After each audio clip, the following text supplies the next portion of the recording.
sedibus ut saltum placidis in morte quiescam, and in a peaceful grave my corpse repose. Virgil. In relating the circumstances which have led to my confinement within this refuge for the demented, I am aware that my present position will create a natural doubt of the authenticity of my narrative. It is an unfortunate fact that the bulk of humanity is too limited in its mental vision to weigh with patience and intelligence those isolated phenomena, seen and felt only by a psychologically sensitive few, which lie outside its common experience. Men of broader intellect know that there is no sharp distinction betwixt the real and the unreal, that all things appear as they do only by virtue of the delicate individual physical and mental media through which we are made conscious of them. But the prosaic materialism of the majority condemns as madness the flashes of supersight which penetrate the common veil of obvious empiricism. My name is Jervas Dudley, and from earliest childhood I have been a dreamer and a visionary. Wealthy beyond the necessity of a commercial life, and temperamentally unfitted for the formal studies and social recreations of my acquaintances, I have dwelt ever in realms apart from the visible world, spending my youth and adolescence in ancient and little-known books, and in roaming the fields and groves of the region near my ancestral home. I do not think that what I read in those books or saw in those fields and groves was exactly what other boys read and saw there. But of this I must say little, since detailed speech would but confirm those cruel slanders upon my intellect which I sometimes overhear from the whispers of the stealthy attendants around me. It is sufficient for me to relate events without analyzing causes. I have said that I dwelt apart from the visible world, but I have not said that I dwelt alone. This no human creature may do, for lacking the fellowship of the living, he inevitably draws upon the companionship of things that are not, or are no longer living. Close by my home there lies a singular wooded hollow, in whose twilight deeps I spent much of my time, reading, thinking, and dreaming. Down its moss-covered slopes my first steps of infancy were taken, and around its grotesquely gnarled oak trees my first fancies of boyhood were woven. Well did I come to know the presiding dryads of those trees, and often have I watched their wild dances in the struggling beams of waning moon. But of these things I must not now speak.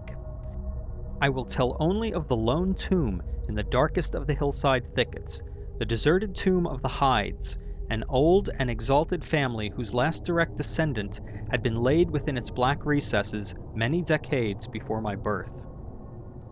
The vault to which I refer is an ancient granite, weathered and discolored by the mists and dampness of generations. Excavated back into the hillside, the structure is visible only at the entrance. The door, a ponderous and forbidding slab of stone, hangs upon rusted iron hinges, and is fastened ajar in a queerly sinister way by means of heavy iron chains and padlocks, according to a gruesome fashion of half a century ago. The abode of the race whose scions are inured had once crowned the declivity which holds the tomb, but had long since fallen victim to the flames which sprang up from a disastrous stroke of lightning.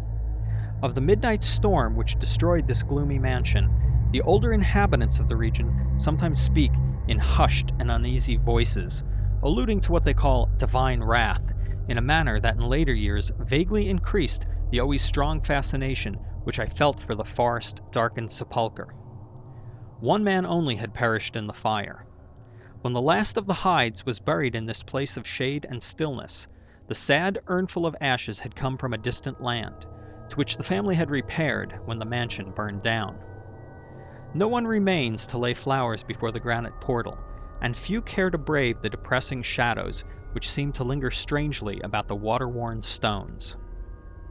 I shall never forget the afternoon when I first stumbled upon the half-hidden house of the dead.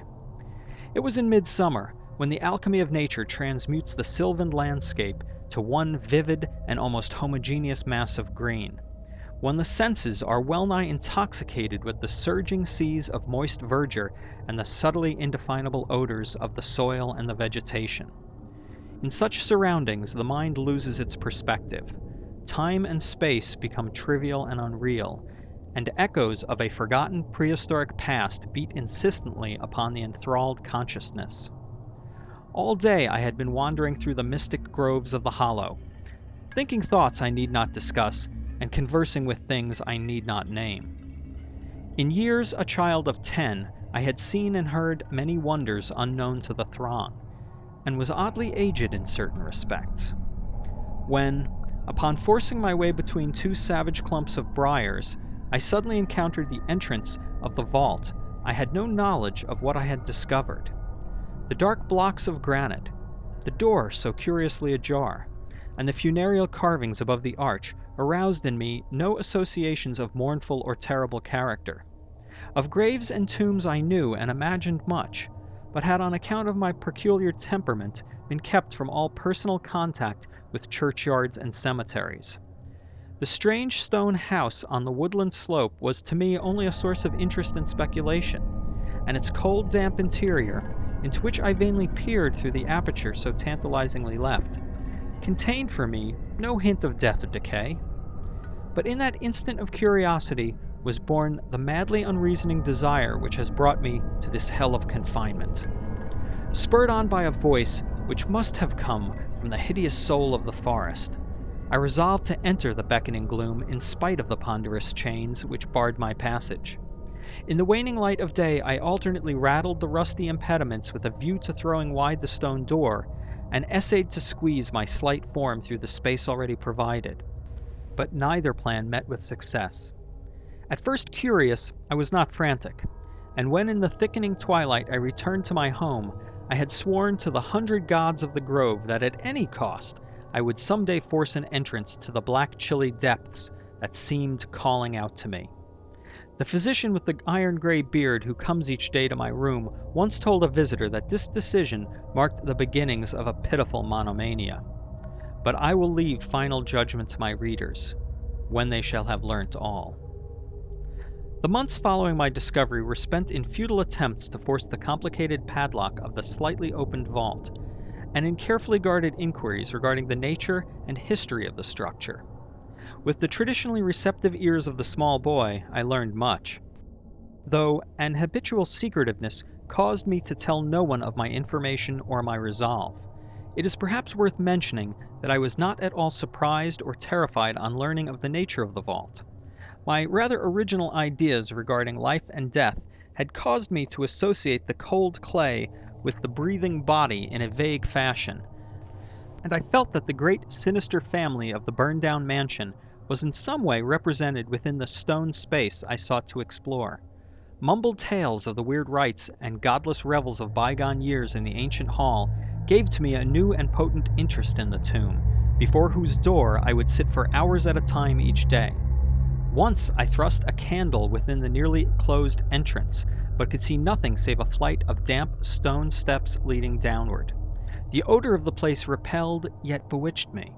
I felt I had known it before, in a past remote beyond all recollection, beyond even my tenancy of the body I now possess. The year after I first beheld the tomb, I stumbled upon a worm-eaten translation of Plutarch's Lives in the book-filled attic of my home. Reading the life of Theseus, I was much impressed by that passage telling of the great stone beneath which the boyish hero was to find his tokens of destiny whenever he should become old enough to lift its enormous weight.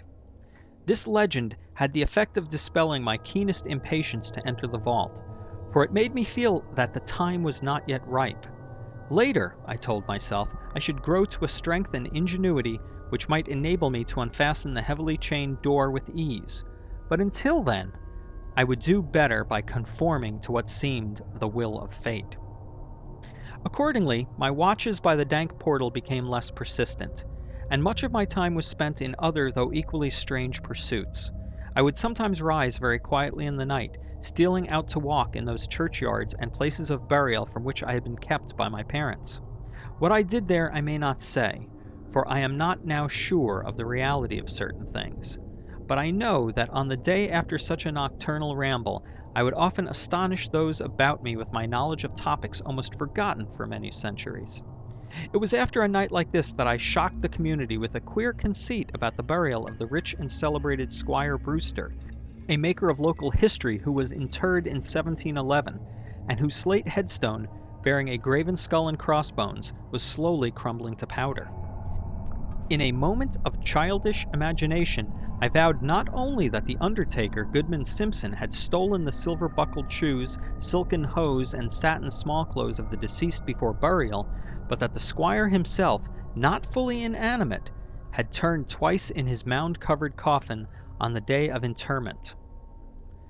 But the idea of entering the tomb never left my thoughts, being indeed stimulated by the unexpected genealogical discovery that my own maternal ancestry possessed at least a slight link with the supposedly extinct family of the Hydes. Last of my paternal race, I was likewise the last of this older and more mysterious line. I began to feel that the tomb was mine, and to look forward with hot eagerness to the time when I might pass within that stone door and down those slimy stone steps in the dark. I now formed the habit of listening very intently at the slightly open portal, choosing my favorite hours of midnight stillness for the odd vigil. By the time I came of age, I had made a small clearing in the thicket before the mold-stained facade of the hillside, allowing the surrounding vegetation to encircle and overhang the space like the walls and roof of a sylvan bower.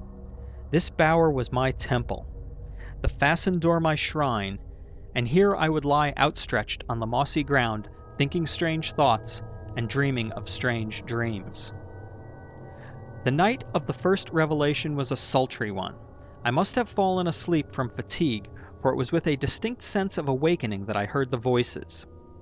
Of those tones and accents I hesitate to speak. Of their quality I will not speak. But I may say that they presented certain uncanny differences in vocabulary, pronunciation, and mode of utterance. Every shade of New England dialect, from the uncouth syllables of the Puritan colonists to the precise rhetoric of 50 years ago, seemed represented in that shadowy colloquy, though it was only later that I noticed the fact.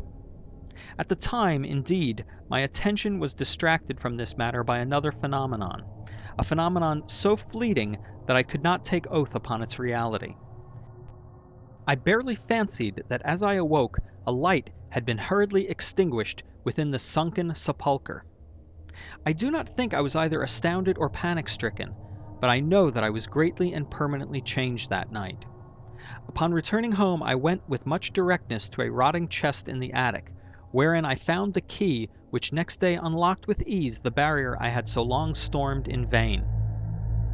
It was in the soft glow of late afternoon that I first entered the vault on the abandoned slope. A spell was upon me, and my heart leapt with an exultation I can but ill describe.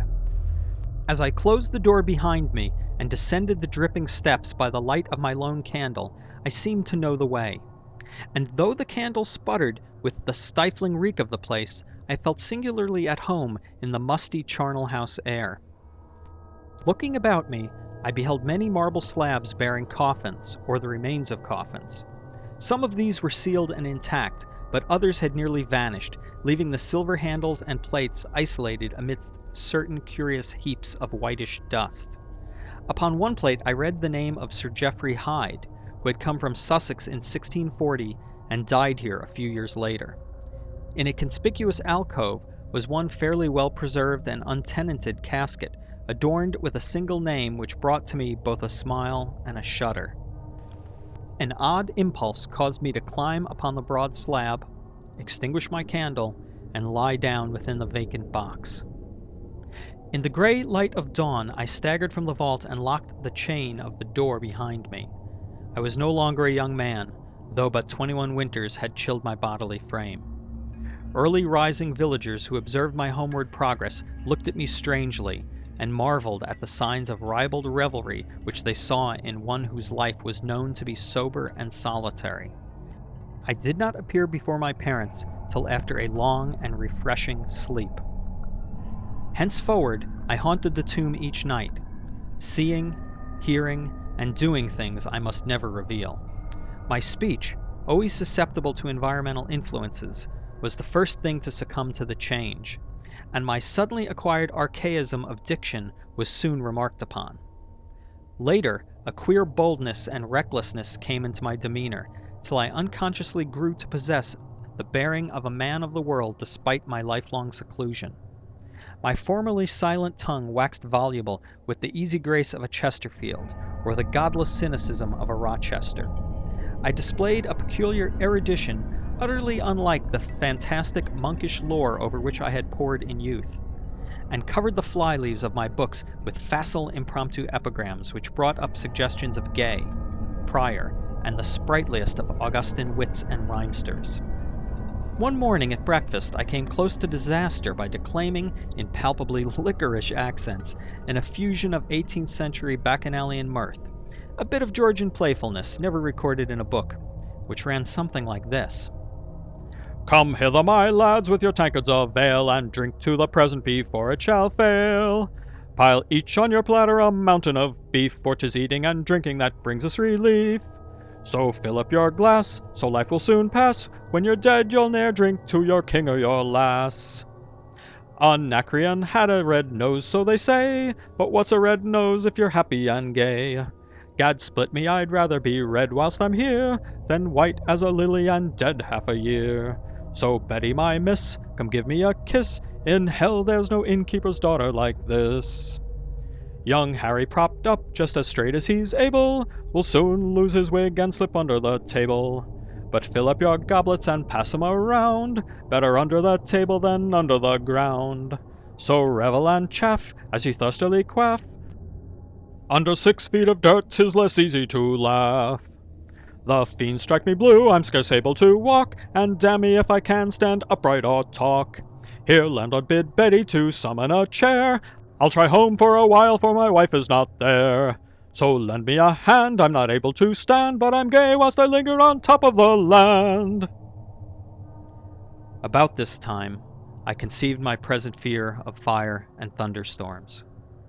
Previously indifferent to such things, I had now an unspeakable horror of them, and would retire to the innermost recesses of the house whenever the heavens threatened an electrical display.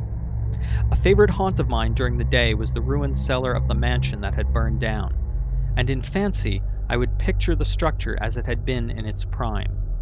On one occasion I startled a villager by leading him confidently to a shallow sub-cellar, of whose existence I seemed to know in spite of the fact that it had been unseen and forgotten for many generations. At last came that which I had long feared. My parents, alarmed at the altered manner and appearance of their only son, commenced to exert over my movements a kindly espionage, which threatened to result in disaster.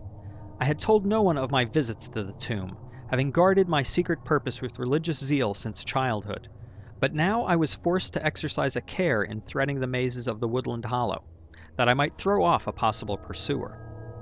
My key to the vault I kept suspended from a cord about my neck, its presence known only to me.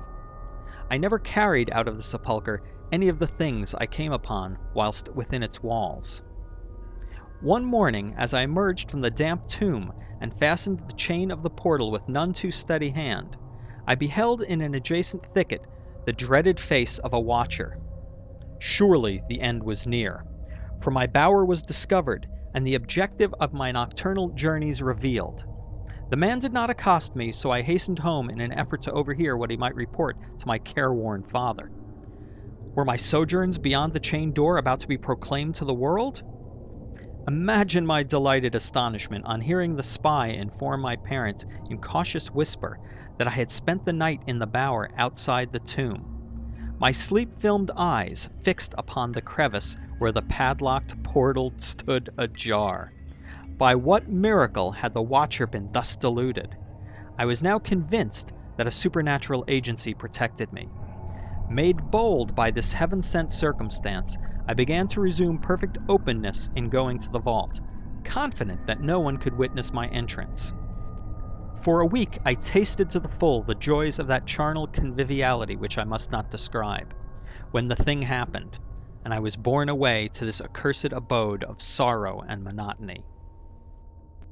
I should not have ventured out that night, for the taint of thunder was in the clouds, and hellish phosphorescence rose from the rank swamp at the bottom of the hollow. The call of the dead, too, was different. Instead of the hillside tomb, It was the charred cellar on the crest of the slope whose presiding daemon beckoned to me with unseen fingers. As I emerged from an intervening grove upon the plain before the ruin, I beheld in the misty moonlight a thing I had always vaguely expected. The mansion, gone for a century, once more reared its stately height to the raptured vision, every window ablaze with the splendor of many candles. Up the long drive rolled the coaches of the Boston gentry, whilst on foot came a numerous assemblage of powdered exquisites from the neighboring mansions. With this throng I mingled, though I knew I belonged with the hosts rather than the guests. Inside the hall were music, laughter, and wine on every hand. Several faces I recognized, though I should have known them better had they been shriveled or eaten away by death and decomposition. Amid a wild and reckless throng, I was the wildest and most abandoned. Gay blasphemy poured in torrents from my lips, and in my shocking sallies I heeded no law of God, man, or nature. Suddenly, a peal of thunder, resonant even above the din of the swinish revelry, clave the very roof, and laid a hush of fear upon the boisterous company. Red tongues of flame and searing gusts of heat engulfed the house, and the roisterers, struck with terror at the descent of a calamity which seemed to transcend the bounds of unguided nature, fled shrieking into the night. I alone remained, riveted to my seat by a groveling fear which I had never felt before. And then a second horror took possession of my soul. Burnt alive to ashes, my body dispersed by the four winds, I might never lie in the tomb of the Hydes. Was not my coffin prepared for me? Had I not a right to rest till eternity among the descendants of Sir Geoffrey Hyde? Aye, I would claim my heritage of death, even though my soul go seeking through the ages for another corporeal tenement to represent it on that vacant slab in the alcove of the vault. Jervas Hyde should never share the sad fate of Palinurus. As the phantom of the burning house faded, I found myself screaming and struggling madly in the arms of two men, one of whom was the spy who had followed me to the tomb. Rain was pouring down in torrents, and upon the southern horizon were flashes of the lightning that had so lately passed over our heads. My father, his face lined with sorrow, stood by as I shouted my demands to be laid within the tomb, frequently admonishing my captors to treat me as gently as they could. A blackened circle on the floor of the ruined cellar told of a violent stroke from the heavens, and from this spot a group of curious villagers with lanterns were prying a small box of antique workmanship which the thunderbolt had brought to light. Ceasing my futile and now objectless writhing, I watched the spectators as they viewed the treasure trove, and was permitted to share in their discoveries. The box, whose fastenings were broken by the stroke which had unearthed it, contained many papers and objects of value, but I had eyes for one thing alone. It was the porcelain miniature of a young man in a smartly curled bag wig, and bore the initials J.H. The face was such that as I gazed, I might well have been studying my mirror. On the following day, I was brought to this room with the barred windows, but I had been kept informed of certain things through an aged and simple-minded servitor, for whom I bore a fondness in infancy, and who, like me, loves the churchyard. What I have dared relate of my experiences within the vault has brought me only pitying smiles. My father, who visits me frequently, declares that at no time did I pass the chained portal, and swears that the rusted padlock had not been touched for 50 years when he examined it. He even says that all the village knew of my journeys to the tomb, and that I was often watched as I slept in the bower outside the grim facade, my half-open eyes fixed on the crevice that leads to the interior. Against these assertions I have no tangible proof to offer, since my key to the padlock was lost in the struggle on that night of horrors. The strange things of the past which I learned during those nocturnal meetings with the dead he dismisses as the fruits of my lifelong and omnivorous browsing amongst the ancient volumes of the family library. Had it not been for my old servant Hiram, I should have by this time been quite convinced of my madness. But Hiram, loyal to the last, has held faith in me, and has done that which impels me to make public at least a part of my story. A week ago he burst open the lock which changed the door of the tomb perpetually ajar, and descended with a lantern into the murky depths. On a slab in an alcove he found an old but empty coffin whose tarnished plate bears the single word, Jervas. In that coffin and in that vault they have promised me I shall be buried. This is the end of The Tomb by H. P. Lovecraft. Editorial endnote. The Latin quote at the beginning of this story was from Virgil's The Aeneid, Book 6, line 371.